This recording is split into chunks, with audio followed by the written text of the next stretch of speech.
Hey everybody, with Simon Borg, I'm Jason Sagini. This week we got the whole group together to preview the U.S.-Costa Rica game Friday night, 10 p.m. Eastern Time on ESPN and Unimas. And Simon, the talk this week has all been about this controversy as the Sporting News reported in Brian Straus's article, unrest in the U.S. national team camp. And Jason, what I think happens is with the days they have in Denver, they sit down and they figure out what these differences are, the causes of the unrest. The personalities in that locker room, the American soccer player will look to sit down. They're all reasonable people. And I think they take this and they'll be better for it. All right, there's been a lot of talk about that article all week. There's also been a lot of talk about how this is a must-win game for the U.S. national team, despite the fact that it's only the second game in the Hex. We went to our own Corey Gibbs, who has some experience in the Hex, and asked him why that is.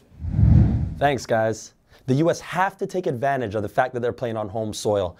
In my experiences in playing World Cup qualifying matches on the road, they're just gritty battles that end up in one-goal games. We were just happy to get a point on the road in places like Jamaica, Honduras, Panama, and Mexico. I mean, the hostility from the crowd, chanting and screaming so loud we couldn't even hear our own teammates. And most notably, the pitch was so bumpy it changed our whole style of play. Winning at home makes for less pressure on the road. And I have my concerns with the inexperienced back line and Tim Howard being out, but I feel if the defense puts defending first, the U.S. will pull off a 2-1 victory. Thanks, Corey. We're going to go from Florida out to San Francisco, where Matt Doyle and Dan Hayek have the scouting report on this match.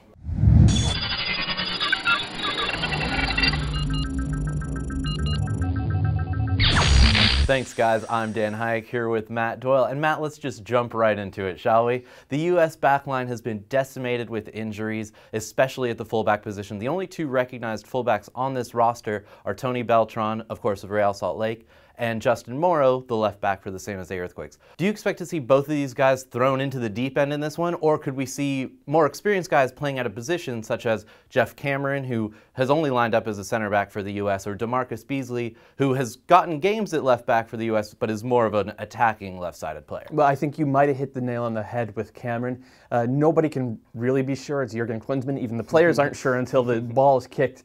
But Cameron has been playing more fullback than central defender for Stoke City. I would see him as a right back. As for the left side, it has to be Morrow. I think the one time I could remember Beasley playing left back in a qualifier was against Costa Rica, and that 3-1 thrashing. It didn't work out too well. It was terrible. He's not a defender. He has a good work rate and good instincts playing defense when on the wing, but that does not make him a fullback. If you play Beasley out there, I think you're toast. Now let's move to the midfield. We've seen Jurgen usually line up with a very defensive-minded midfield, sometimes with 3 defensive midfielders lined up right next to each other. For this game, he's called up a lot of attacking-minded midfielders. Do you expect to see a couple of these guys, a few of these guys out there, or is it going to be the typical defensive-minded midfield from Klinsmann? Well, I mean, he has loved putting 3 defensive-minded midfielders out there, and he does still have Maurice Adu and Kyle Beckerman in the fold. The other option, this is interesting, he has talked recently, Klinsmann that is,